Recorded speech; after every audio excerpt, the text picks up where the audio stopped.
예수의 가족 이런 제목으로 하나님 말씀을 나누도록 하겠습니다. 자, 오늘 본문은 예수님이 바쁜 삶 가운데 있을 때에 가족들이 찾아오는 장면입니다.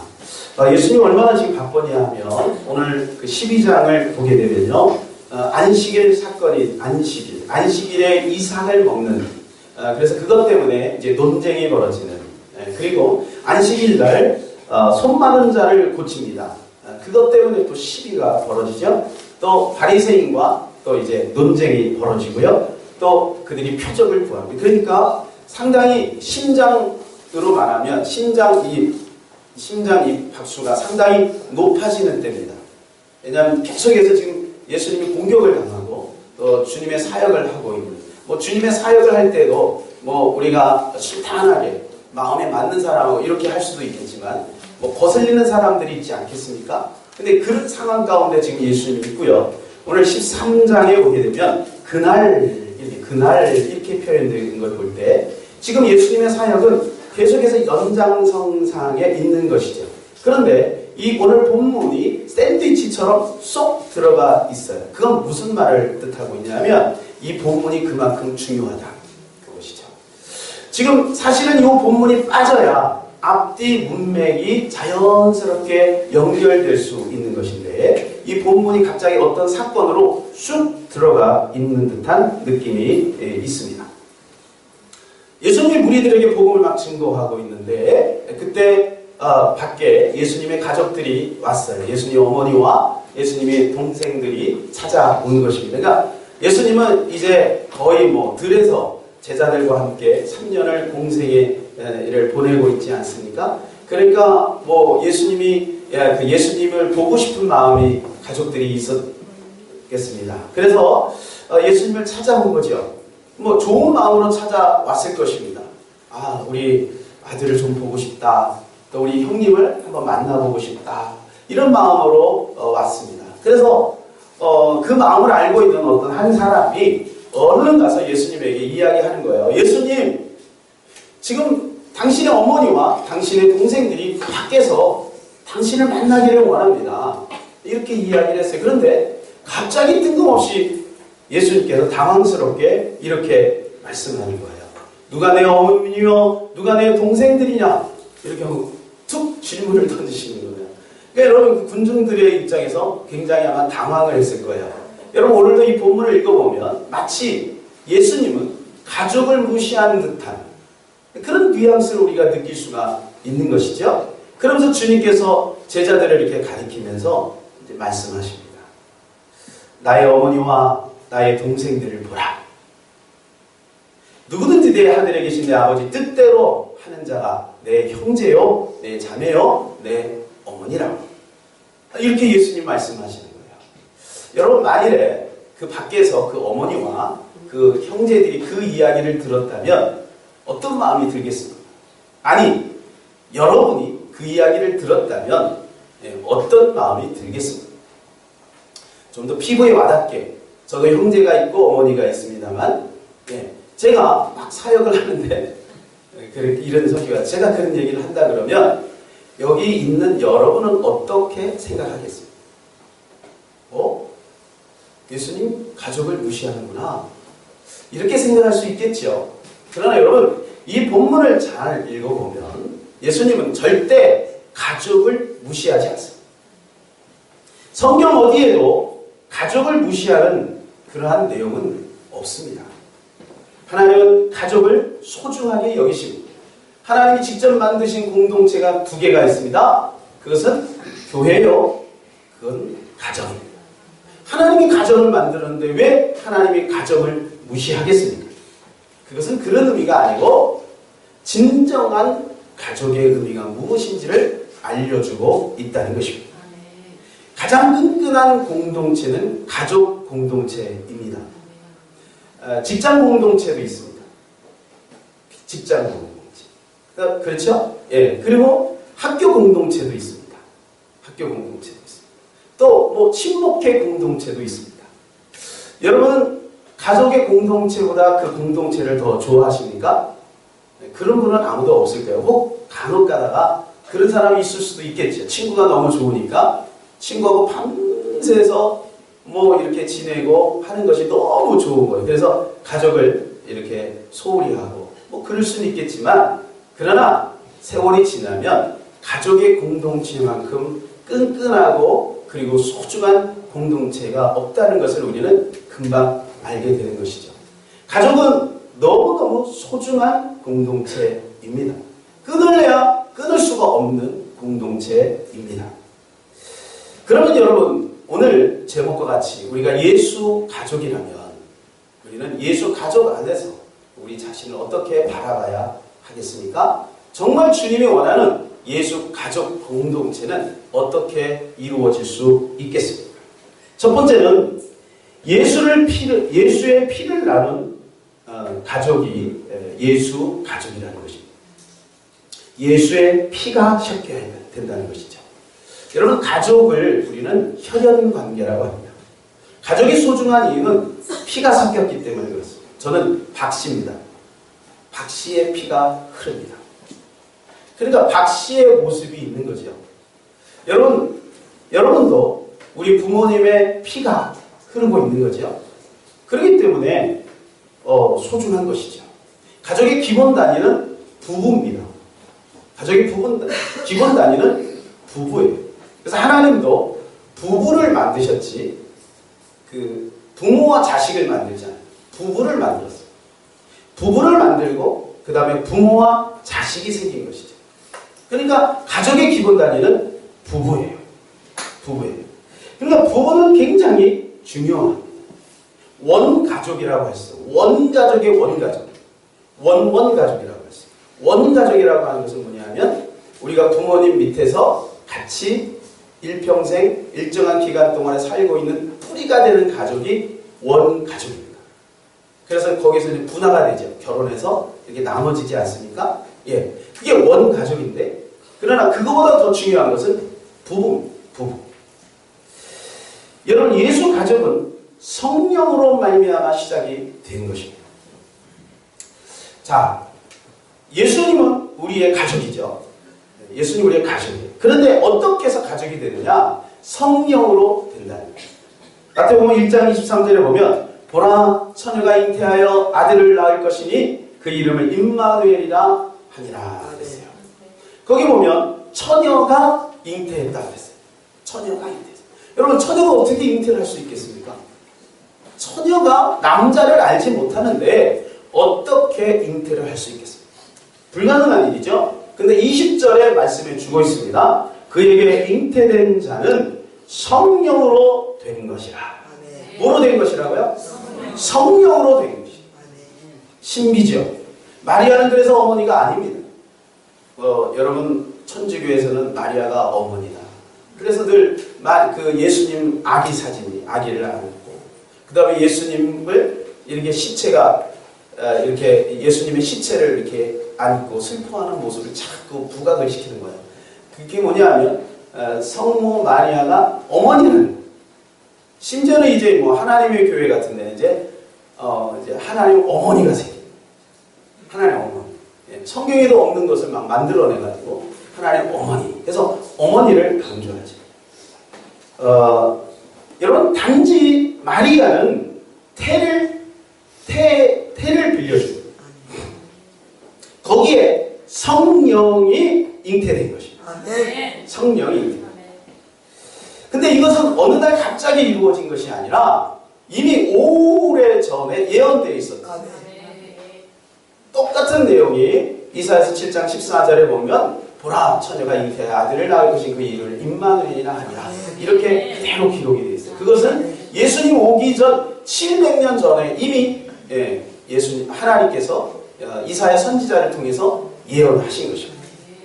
그러니까 여러분, 그렇게 오래전에 예언이 되어 있었다는 것은 하나님의 계획이 있었다는 것입니다. 그래서 우리는 성령으로 말미암아 예수 그리스도와 연합됨으로 우리는 성령으로 한 가족이 되는 거예요. 자, 가족이라고 하는 것은 눈에 띄죠. 그러나 예수 가족은 사실은 눈에 띄지 않지만 성령으로 다 연결됩니다. 성령으로 네트워크로 쭉쭉쭉쭉 다 연결되어 있어서 우리가 끊을래야 끊을 수 없는 그런 가족이 되었다는 거예요. 그래서 우리도 성령으로 거듭나야 예수의 가족이 돼요. 요한복음 3장 8절에 같이 한번 읽을까요? 바람이 힘으로 불매 내가 그 소리를 들어도 어디서 와서 어디로 가는지 알지 못하나니 성령으로 난 사람도 다 그러나니. 뭐로 난 사람? 성령으로 난 사람. 성령으로 난 사람, 눈에 보이지 않지만 알 수 있다는 거예요. 바람이 힘으로 불잖아요. 바람이 이렇게 불잖아요. 근데 바람이 부는데 눈에 보이지 않는다고 해서 바람이 없는 게 아니에요. 성령이 우리 가운데 거듭나게 하시잖아요. 그럼 우리 거듭나면 갑자기 제 얼굴이 아랑드롱이 됩니까? 007에 나온 어떤 그 주인공처럼 멋있게 바뀝니까? 그렇지 않다는 거예요. 키가 작은 사람이 갑자기 커집니까? 그것도 아니라는 거예요. 별로 표시가 나지 않지만 안다는 거죠. 성령으로 난 사람은 본인이 알고 하나님이 안다.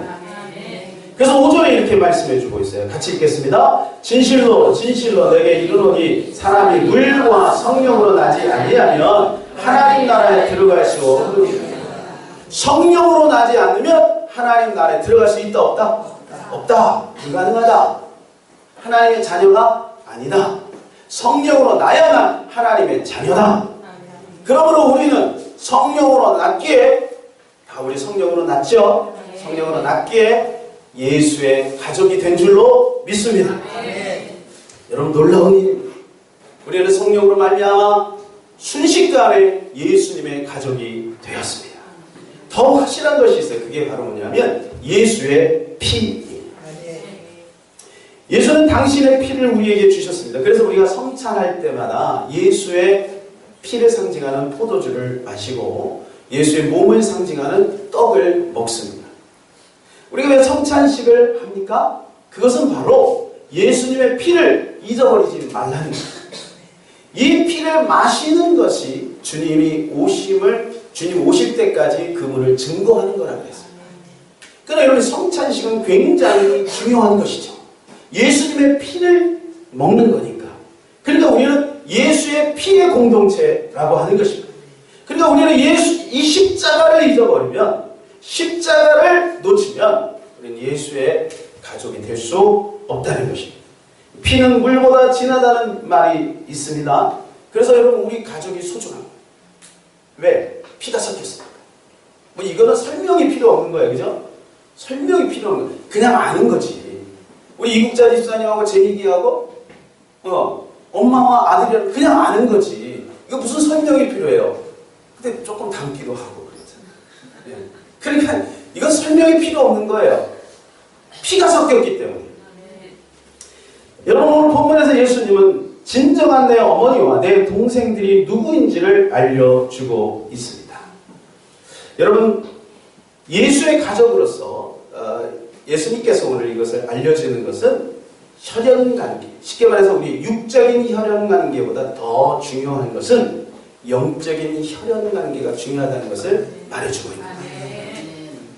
기독교는 절대 가족을 무시하지 않습니다. 에베소 5장, 6장에 보게 되면 가족이 얼마나 소중한지에 대해서 이야기를 해주고 있습니다. 부부가 어떻게 지내야 되고 부모와 자식은 어떻게 지내야 되는지에 대해서 소상하게 얘기해 주고 있습니다.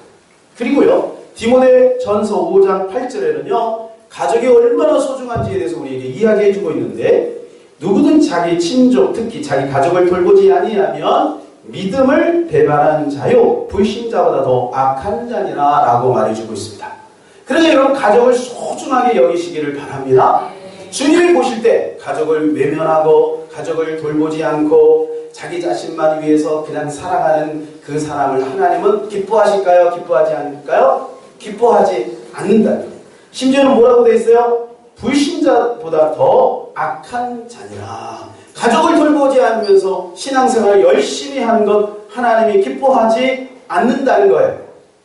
그러나 여러분 우리 가족이 예수 그리스도의 피로 하나 되지 않으면 아무리 육적으로 잘해주는 것 의미 없다는 거예요. 꼭 기억하시기 바랍니다. 제가 전에 한번 이런 예를 들었어요. 어떤 미국에서 어머니가 이제 연세가 드시고 나이가 드셔서 이제 소천하시게 됩니다. 그래서 이제 자녀들이 다 왔겠죠. 그래서 그들에게 한 사람 한 사람 이제 유언을 하고 또 이제 덕담을 나누고 이렇게 합니다. 다 끝나고 나서 이렇게 첫째 아들부터 해서 이렇게 쭉 인사를 합니다. 시우레로, 시우레로, 시우레로. 막내한테는 굿바이, 굿바이. 그러니까 아니 다른 사람은 다음에 보자고 하는데 아니 자기한테는 굿바이, 안녕 이렇게 얘기하니까 막내가 엄마 왜 나한테는 굿바이라 그래? 이렇게 깜짝 놀랄 거예요. 그랬더니 너는 예수님 안 믿잖아. 다른 니네 형들 누나들은 나중에 천국에서 만날 수 있지만 너는 다음에 나하고 못 만나. 그러니까 굿바이야. 얼마나 충격을 먹었겠습니까? 예수 믿었겠습니까? 안 믿었겠습니까? 엄마 보고 싶어서라도 예수를 믿어야지. 여러분, 지금 우리가 아무리 좋은 관계가 되고 사랑의 관계가 될지라도 예수 그리스도의 피로 섞이지 않으면 다음에 만날 수 없는 거예요. 진정한 예수의 가족, 예수의 공동체는 예수의 피가 섞여야 되는 것입니다. 두 번째로 예수 가족을 우리는 존중해야 합니다. 오늘날 저는 우리 성도들이 가족이라고 하는 생각이 들었습니다. 가족이라고 하는 생각이 탁 드는 순간 패러다임이 완전히 바뀌었어요. 모든 것을 다 이해할 수 있어요. 모든 것을 용서할 수 있어요. 모든 것을 품을 수 있어요. 왜? 가족이. 성도로 생각하고 뭐 어떤 사역 관계 속에서 생각을 하면 참 이해되지 않는 부분이 참 많고 답답한 일도 많고 그런데 가족이라고 생각하는 순간 모든 게 달라지는 거죠. 여러분 우리는 가족입니다. 여러분 우리가 이것을 깨닫는 순간 우리의 신앙생활은 참으로 행복하고 즐거운 신앙생활이 될 줄로 믿습니다. 오늘 49절에 보면 예수님께서 이렇게 말씀하세요. 성경이 이렇게 말해주고 있습니다. 손을 내밀어 제자들을 가리켜 이르되 나의 어머니와 나의 동생들을 보라. 예수님이 제자들을 향해서 손을 내밉니다. 여러분 한번 보세요. 예수님이 이 말씀을 하시면서 제자들을 향해서 손을 내미실 때 어떻게 손을 내밀었을까요? 쟤네들 봐라. 쟤네들이 내 어머니야, 내 동생이야, 내 가족이야. 이렇게 얘기했겠습니다. 그럼 어떻게 했겠습니까? 아마 이렇게 하지 않았을까요? 여기 내 진정한 가족이 있다. 이들이 내 가족이다. 예수님이 이렇게 하셨을 거예요. 여러분 저는 여러분에게 이렇게 손을 내밀고 싶습니다. 여러분이야말로 저와 우리 모두의 예수님 안에서 한 가족인 줄로 믿습니다. 저는 진짜로 그렇게 느낍니다. 개척해서 지금까지 믿음으로 하나가 돼서 달려왔습니다. 많은 사연이 있었지만 그래도 이 자리를 지키고 있습니다. 또한 중간중간에 많은 만남들이 있습니다. 그렇기 때문에 여러분 우리는 한 가족인 것입니다. 여러분도 그렇게 생각하는 줄로 믿습니다. 여러분 우리가 가족이라면 서로 존중하는 마음을 가져야 합니다. 가족이 왜 중요하지요? 가족은 태어나 보니 그냥 가족인 거예요. 설명이 필요 없어요. 태어나 보니 가족인 거예요. 같이 먹고 같이 자고 그리고 같이 지냅니다. 그게 가족인 거예요. 어제 주일학교 아이들 이제 문화교실을 이렇게 하고 있는데 제가 화장실에서 이렇게 손을 닦고 있었습니다. 그때 진이라고 하는 아이가 문을 탁 열었어요. 그런데 다시 문을 탁 닫아요. 그래서 제가 야 진이 괜찮아. 너 볼일 보고 싶으면 볼일 봐. 목사님 손 닦으니까 괜찮아. 아니래. 싫다는 거예요. 그리고 문을 닫았어요. 그때 제 마음속에 무슨 생각이 들어요? 아 쟤는 아직 가족이 안 됐구나.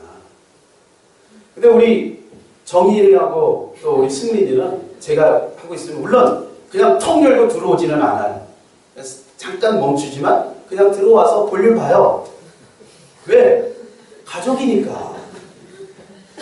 가족이니까. 여러분, 가족은요, 그렇게 되는 거예요. 가족은 뭐 집에서, 뭐 가족, 여러분, 집에서 이렇게 양복 입고 계신 분 계십니까? 아, 집에 추리닝 입고, 반바지 입고, 막 뒹구는 거죠. 가족이니까. 가족은 허물을 봐도 괜찮아요. 가족은 허물이 있어도 용서해 줄 수 있어요. 가족은 내가 허물을 느껴도 다가갈 수 있는 거예요. 그게 가족인 거예요. 그죠? 우리 아들이 중학교 때 큰 실수를 했습니다. 네, 제가 볼 때는 정말 큰 실수를 했어요. 그때 저는 우리 아들을 호적을 파지 않았습니다. 왜냐하면 아들이니까. 여러분, 그렇습니다. 우리는 가족입니다. 그렇다면 우리는 허물을 덮어줘요. 그리고 내가 허물이 있어도 다가가야 돼요. 어떤 사람은요, 그런 사람이 있어요. 아, 이렇게 좀 교회하고 또 이렇게 뭔가 이렇게 어려움이 있으면 그것 때문에 교회를 못 나와요. 아니에요, 괜찮아요. 가족인데. 가족이잖아요. 괜찮아요. 그냥 나오시면 돼요. 마음에 어려움이 있어도 갈등이 있어도 그냥 나오시면 돼요. 그러다 보면 풀리는 것입니다. 김용희 선교사님의 간증을 들었습니다. 김용희 선교사님의 아버님은 그야말로 그냥 뭐 화류계의 대부였습니다. 화류계의 대부. 뭐 대단했대요. 그런데 그 어머니를 아주 쥐잡듯이 잡았대요. 얼마나 쥐잡듯이 잡았냐면 어머니를 막 머리끄댕이를 잡고 질질질질 끌고 다녔대요. 그러면 두들겨 패고. 그러니까 어릴 때부터 그걸 본 거예요. 그래서 자기는 아버지를 사랑할 수가 없지요. 근데 하나님이 일찍 그 아버지를 데려가 버렸어요. 그런데 나중에 보니까 더 악한 놈이 하나 더 있더래요.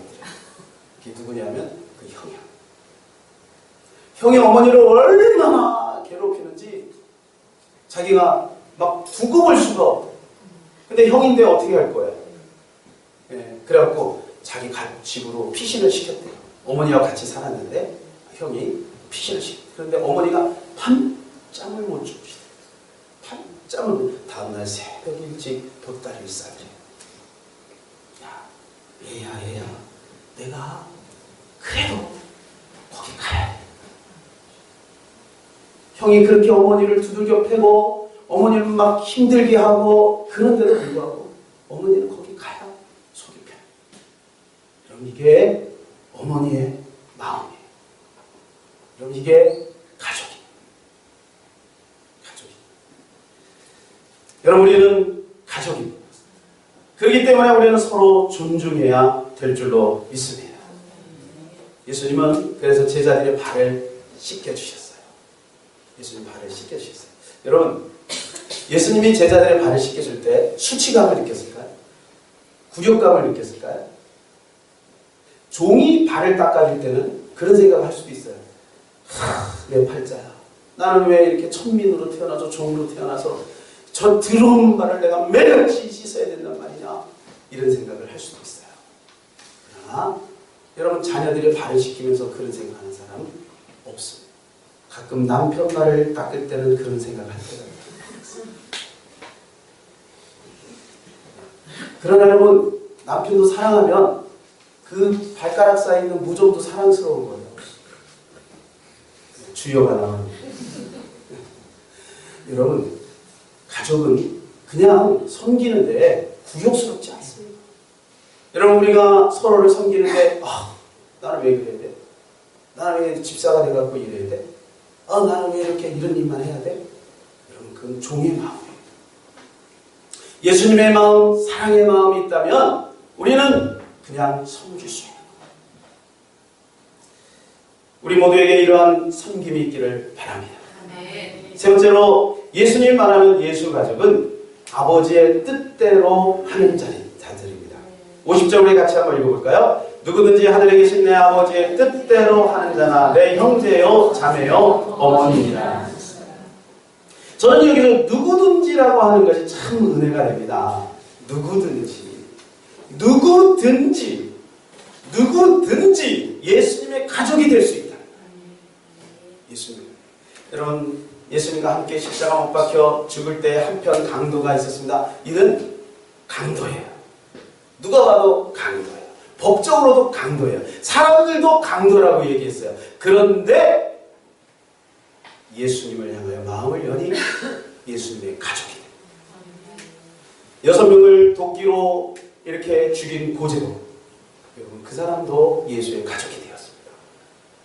한 시대에 여러분 정말 끔찍한 사건을 만들었던 지존파, 그들도 나중에 회개하고 죽을 때는 예수님의 가족이 되었습니다. 누구든지 마음만 열고 주님을 향하여 주님을 바라보면 우리는 예수님의 가족이 될 수 있습니다. 얼마나 감사합니까? 예수님은 멋지고 화려한 종교 생활을 하는 바리새인과 서기관들을 향해서 가족이라고 말하지 않습니다. 예수님은 오히려 창기와 세리와 버림받은 그 사람들을 향해서 가족이라고 말합니다. 여러분, 하늘에 계신 내 아버지의 뜻대로 하는 자가 내 형제요 내 자매요 어머니라 말씀합니다. 그런 무조건 연약하고 천박하고 그러기 때문에 예수님의 가족이 된다는 것이 아니라, 여러분, 그들은 없기 때문에, 연약하기 때문에, 죄를 지었기 때문에, 자기 자신을 너무나도 잘 알기 때문에 주님을 향하여 겸손하게 나온 거예요. 그것을 보고 주님이 가족으로 반영합니다. 바리새인과 서기관은 어때요? 나는 신앙생활을 잘한다고 이야기를 합니다. 나는 훌륭하다고 이야기합니다. 나는 율법에 조금 더 흠이 없다고 이야기합니다. 그런데 주님은 그들을 향하여 가족이라고 말하지 않습니다. 하늘에 계신 내 아버지의 뜻대로 행한다는 것이 무엇일까요? 잘못하면 이것을 이렇게 생각할 수 있습니다. 아버지의 뜻을 이루기 위해서 아주 강인한 정신과 투지력을 가지고 용감 있게 그 뜻을 이행해 나가는 것, 우리는 이렇게 생각할 수 있으나 그렇지 않고요. 이 하나님의 뜻대로 이루어진, 하나님의 뜻대로 한다는 것은 무엇이냐면 주님과 연합된다. 주님과 하나. 쉽게 말해서 하나님의 뜻을 안다. 아버지의 뜻을 안다. 여러분, 탕자가 돌아왔습니다. 누가복음 15장의 탕자 사건 여러분 다 아시죠? 둘째 아들 탕자가 아버지의 재산을 다 허랑방탕했습니다. 그리고 그는 거지가 돼서 이제 돌아옵니다. 그때 아버지가 그를 맞이합니다. 기쁨으로 맞이합니다. 그를 위해서 잔치를 엽니다. 그때 첫째 아들이 돌아왔습니다. 첫째 아들이 뭘 하고 왔냐면 열심히 일하고 왔습니다. 아버지의 밭을 열심히 갈고 왔습니다. 그런데 동생을 위해서 잔치한다는 얘기를 듣고 안 들어갔다. 그래서 아버지가 나가요. 얘야 왜 안 들어오니? 아버지 나는 평생을 아버지를 위해서 이렇게 수고하고 아버지를 위해서 이렇게 열심히 했는데 저 아버지의 재산을 다 탕진해버린 저 나쁜 저놈이 들어왔는데 나를 위해서 한 번도 잔치를 열지 않고 어찌하여 저놈을 위해서 잔치를 엽니까? 이렇게 우리 아버지가 이야기합니다. 얘야 내가 가지고 있는 건 다 네 것 아니니? 여러분, 이 첫째 아들은 충성한 것 같아요. 이 첫째 아들은 열심히 아버지의 뜻을 이룬 것 같아요. 그러나 아버지의 뜻을 몰라요. 아버지의 뜻을 몰라요. 여러분, 비록 아버지의 재산을 다 탕진해버리고 아버지의 마음을 아프게 했지만 가난한 마음으로 아버지께로 돌아오는 그 둘째 아들이 오히려 아버지의 뜻을 아는 거예요. 여러분, 주님은 이런 사람을 나의 형제라고 말하고 있습니다. 그러므로 여러분, 우리가 신앙생활을 먼저 하면 우리는 다 형님들이에요. 그러니까 여기서 누가복음 15장에 나오는 그 첫째 아들 같은 그 형이 아니고 그냥 순번적으로 형이라는 거예요. 순번적으로 먼저 신앙생활을 했으니까. 그러면 우리 동생들이 오면 어떻게 해야 돼요? 동생들이 오면 양보하고 이해하고 사랑하고 품어줘야지. 동생들을 위해서 잔치 베풀었다고 픽 떠나고 나한테는 아무것도 안 해주고 동생들도 사랑해야 돼. 그리고 내가 세월이 지났어요. 세월이 지났으면 이제 형이 돼야죠. 세월이 지났는데도 계속 동생으로 머물기를 원하면 안 돼요. 세월이 지났으면 형이 돼서 동생을 품어야 돼요. 그것이 가족의 마음인 줄로 믿습니다. 이번 주 큐티에서 사도 바울이 진정한 예수의 가족이 되라고 고린도 교회 성도들에게 안타깝게 호소하는 내용을 볼 수가 있습니다. 고린도서 1장 10절에 13절에 우리 같이 한번 읽어볼까요? 시작! 형제들아 내가 우리 주 예수 그리스도의 이름으로 너희를 권하노니 모두가 같은 말을 하고 너희 가운데 분쟁이 없이 같은 마음과 같은 뜻으로 온전히 합하라. 여기 보면 합하라 이렇게 돼요. 합하라. 11절 같이 내 형제들아 근래의 질서대로 너에게 대한 말이 내게 되니 곧 너희 가운데 분쟁이 있다는 것이다. 뭐가 있어요? 분쟁이 있어요. 이게 사도 바울의 마음을 아프게 한 거예요. 12절 같이 시작. 내가 이것을 말하거니와 너희가 각각 이르되 나는 바울에게 나는 아볼로에게 나는 게바에게 나는 그리스도에게 속한 자라 한다는 것이니. 고린도 교회에는 놀라운 하나님의 은사가 있고 은혜가 있는 거예요. 12장에 보면 여러분 엄청난 은사가 임했어요. 그런데 고린도 교회에 여러분 병폐가 하나 있는데 분열입니다. 여러분 그들은 다 구원을 누구를 통해서 받았습니까? 예수님을 통해서 받았어요. 그건 누구 하나 그 부인하지 않습니다. 그런데 신앙생활을 오래 하다 보니까 그리스도가 나눠지는 거예요. 나는 누구 편, 나는 누구 편, 주님은 사라져버린 거예요. 주님은 사라지고 누구 편으로 나눠지는 거예요. 그래서 바울은 13절에 이것 때문에 마음이 아파서 호소합니다. 이렇게 얘기해요. 그리스도께서 어찌 나뉘었느냐? 그리스도가 어찌하여 나눠졌느냐? 같은 마음, 같은 뜻을 온전히 합하라 그랬어요. 여러분 그러면 우리가 아버지의 뜻을 잘 알죠? 우리가 아버지의 뜻을 모릅니까? 알죠.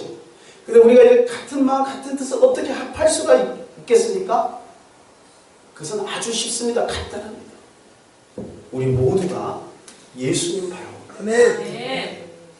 목사도 보지 마시고 어떤 누구도 보지 마시고 그냥 예수님만 바라보면 되는 거예요. 그러면 하나가 되는 거예요. 성령 안에서 하나가 되는 거예요. 고린도서 12장에 보면 같은 한 성령으로 그랬어요. 지식의 말씀, 지혜의 말씀 여러 가지 9가지 은사가 나오죠. 같은 성령으로 말미암아 나타난 거예요. 그러면 이 고린도 교회는 뭐예요? 내가 가지고 있는 방언이 최고야, 예언이 최고야, 지식의 말씀이 최고야, 뭐 이렇게 되는 거죠. 그게 아니라는 거예요. 그것을 일깨워주고 있어요. 같은 성령으로 말미암아 왔다는 거예요. 한 성령으로 말미암아 한 가족이 되었으니 이제는 끊임없이 내가 가지고 있는 그 어떤 거, 그 사람이 잘하는 그 어떤 거, 그거 보지 말고 주님만 바라보라. 왜? 다 하나님이 주신 거니까. 다 하나님이 주신 거예요. 그러니까 주님만 바라보면 하나가 되는 거예요. 어렵지 않습니다. 여러분 예수님께서 아버지의 뜻을 이루기를 원하세요. 요한복음 6장 39절 이렇게 말해주고 있습니다. 우리 다 같이 한번 읽어볼까요? 나를 보내신 뜻은 내게 주신 자 중에 내가 하나도 잃어버리지 아니하고 마지막 날에 다시 살리는 이것이니라. 할렐루야. 주님의 간절한 마음의 심정입니다. 여러분 주님은 우리 모두가 다 영생에 이르기를 원하십니다. 마지막 날에 다 부활을 경험하기를 원하십니다. 여러분 우리 십자가와 부활을 경험했습니다. 예수님이 이미 다 완성하셨습니다. 그 안에서 우리 십자가 부활을 누리는 저와 여러분 되시기를 바랍니다. 미국의 대통령 루즈벨트가 있죠. 이 루즈벨트는 몇 차례 총살을 암살당할 그런 경험들이 있었습니다. 그런데 그는 습관적으로 항상 안경을 2벌을 갖고 다녔대요. 그러니까 그러면은 안경집이 있어야 되겠죠. 안경을 꼈다가 뺐다 이렇게 해야 되니까 그때는 다초점 렌즈가 없었던 것 같아요. 있었으면 아마 그분도 그것을 저처럼 했을 텐데 나이가 들면 노안이 오니까 가까운 데서 이렇게 뭐 읽을 때는 이렇게 안경을 바꾸고 이렇게 해서 여기에다가 이렇게 철로 되어 있는 안경칩을 가지고 다닌대요. 그런데 밀워키시에서 연설하고 있을 때 슈레이크라고 하는 어떤 남자가 총을 겨눈 거예요. 그리고 총을 쐈어요. 충격을 해서 쓰러졌어요. 그런데 루즈벨트는 다시 일어났어요. 그리고 연설을 마쳤어요. 그래서 분명히 총을 맞았는데 안 죽었단 말이에요. 그래서 어찌된 일인가 보니까 여러분 짐작하시죠? 이 총이 이 안경, 쇠로 되어 있는 이 안경칩을 맞고 튕겨서 나간 거예요. 옆으로 삐진 거예요. 둥그러니까 삐진 것 같아요. 그러고 살아난 거예요. 그런데 그분이 그 흠집 나 있는 안경 그 칩을 이렇게 보더니 이런 말을 했어요. 그거 정말 놀라운 일이야. 나는 항상 두 벌의 안경집, 그것도 쇠로 된 케이스에 담은 두꺼운 안경은 귀찮다고 여겼어. 그런데 오늘 하나님께서 이것을 통해 나의 생명을 구해주셨어요. 여러분, 우리가 신앙생활을 혼자 못합니다. 신앙생활 하다 보면 귀찮은 누군가가 나타날 수도 있어요. 내 눈에 들지 않는 누군가가 나타날 수도 있어요. 우리는 그것이 두꺼운 안경집이라고 생각할 수 있어요. 귀찮아요. 불편해요. 그런데